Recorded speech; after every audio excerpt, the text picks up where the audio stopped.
This man is an artist. He had to spend 10 years learning how to make the tamago. The egg. The egg! Your expense accounts don't entitle you to fuck his art up the ass! Dude, that's it. I think it's time to talk about the Rotten Tomatoes divergence issue. This is no longer something that can just be ignored anymore, chalked up to harmless coincidence. You see, Rotten Tomatoes has become a popular movie aggregate site for a large portion of the population, and because of that popularity, it has become the go-to spot for public movie reviews. But that's the problem, because it's that very same popularity that makes it the perfect hunting ground for those who want to control the sociological narrative of entertainment and its messaging, not to mention to artificially inflate their movies for positive, profitable gains. Rotten Tomatoes over the years has become the epicenter of the culture Cold War battlefield for the pop culture movie mindset of what people enjoy to see across the visual media landscape, and the fracturing divergence between the critics and general audience is part of the collateral damage that stems from that rift. As always, this is not hyperbole or being overblown, because the facts show that the divergence has been getting worse, not better, over the years. First of all, let me put the general audience mind at ease. This rift has nothing to do with them. The idea of Rotten Tomatoes at its core is a simple and honest apparatus for gauging whether a movie is good or not. But it's more than that. It's the ultimate Yelp review for the entertainment industry. You can get an overall bigger picture of whether the movie is your type of style, not just good or not. By reading the honest reviews of those who've seen the movie before you, it's the digital version of word of mouth.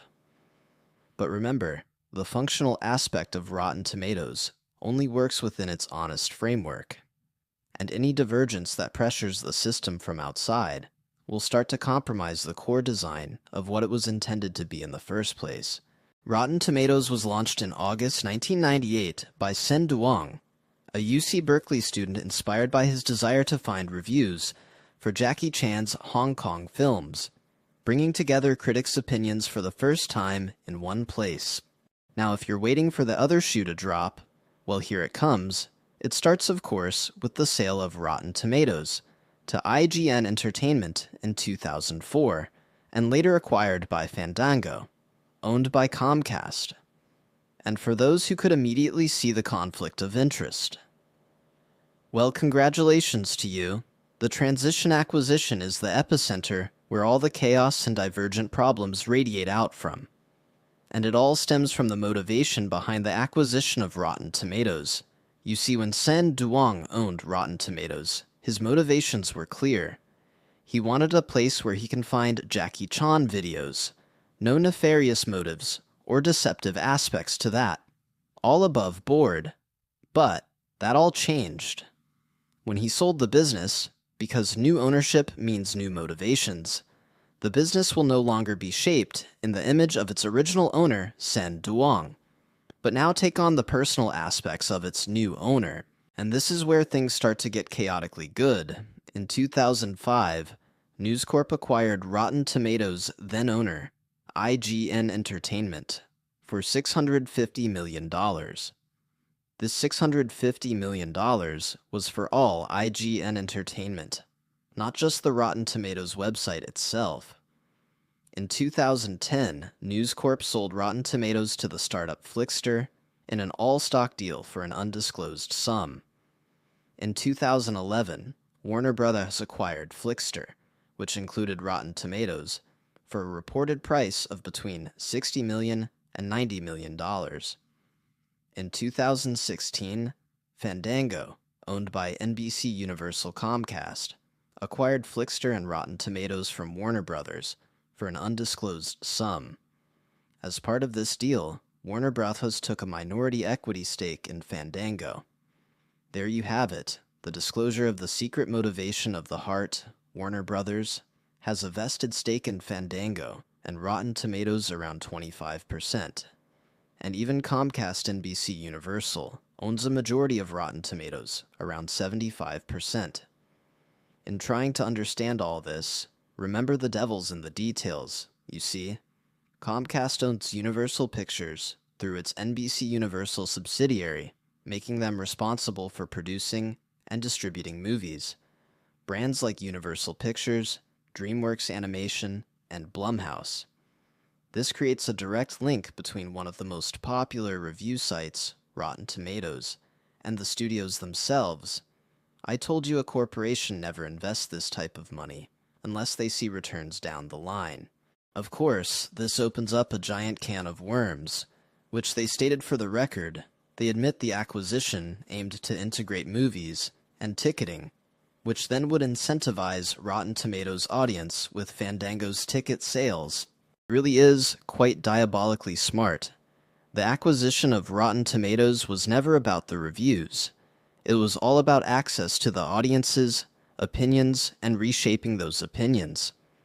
The practice of leveraging Rotten Tomatoes' audience scores to influence Fandango's ticket sales is widely considered an example of vertical integration, creating a conflict of interest.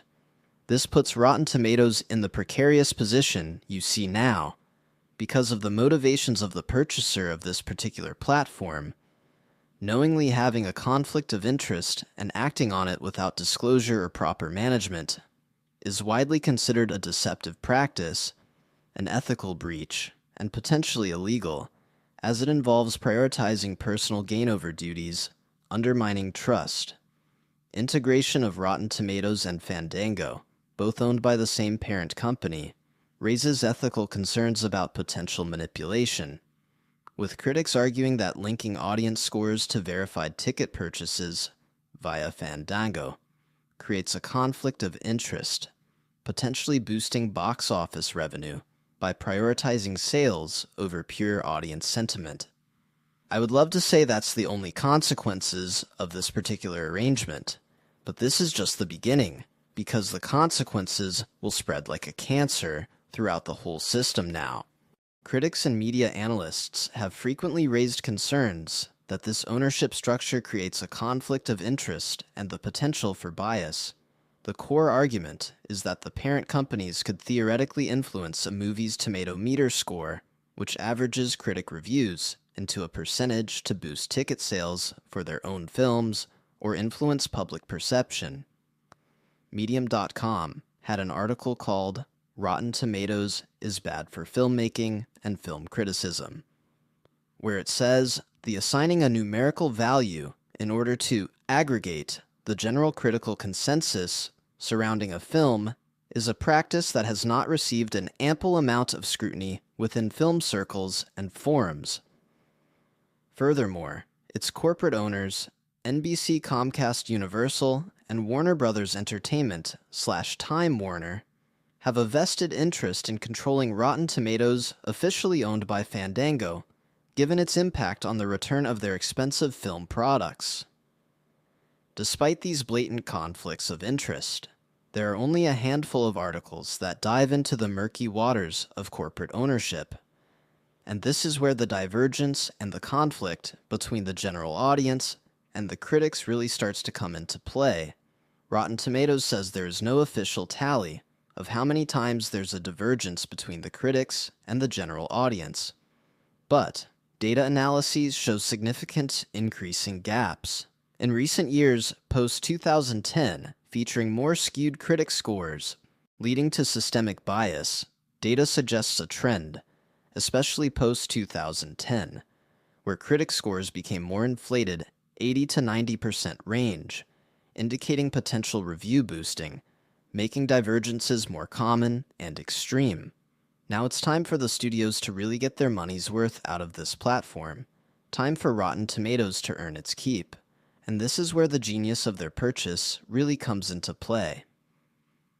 Time to artificially boost those numbers through coercive tactics called review boosting.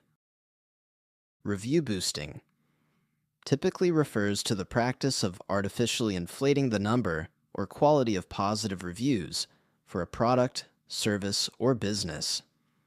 It implies that there is an intentional, often coordinated, and influential force behind the manipulation of reviews, as opposed to genuine customer feedback. With the purchase of Rotten Tomatoes, a lot of the studios can now figuratively skip the middleman, which is the audience, not depending on their fickle, inconsistent reviews that may not reflect positively on their movies, but since they own the platform themselves, they can incentive employees and other outside players to artificially fawn over their movie of choice. This is called incentive reviews, and this is the space that critics occupy, and why the divergence between the general audience and the critics are getting wider and more commonplace. Critics may not take monetary payouts for their particular reviews, of course, because they have their principles. I say that in quotes. But just like lobbying, there's always a way to influence somebody, even if they have to take the long way around. Incentivized reviews, offers discounts, free products, or other compensation in exchange for a positive review, which is against the terms of service for most major review platforms, and often a violation of advertising rules. But if they own the platform itself, well, they make the rules, so what seems unethical from an outside perspective twistedly morphs into subjectivity in the owner's eyes. It was George Mason who expressed skepticism about the average citizen's capacity to judge presidential candidates from other states, famously stating that referring the choice of a chief magistrate to the people would be unnatural. Ultimately, that is what the battleground is about when it comes to Rotten Tomatoes, because it is a flashpoint for control, monetary control, and ultimately a way to bypass the audience's sensibilities of what they may consider to be a good or bad movie. In other words, don't question whether my movie is good or not, just buy the ticket and watch it. The funny part of all this is, if this was an actual movie, it would be a tragedy where the general public loses. But this is not fiction, it's a reality-driven, melodramatic moment in time that deserves an Oscar for being too outlandish. So tell me what you think, guys. Every time you see a moment on social media where Rotten Tomatoes seems to diverge from the general audience viewpoint, you can get an idea of where that's coming from. Every time you express your feelings that the movie isn't good, you are called a review bomber or belittle in a way. Where they say you lack artistic sensibilities, well, you know where it stems from. Leave your thoughts below, and thanks for watching.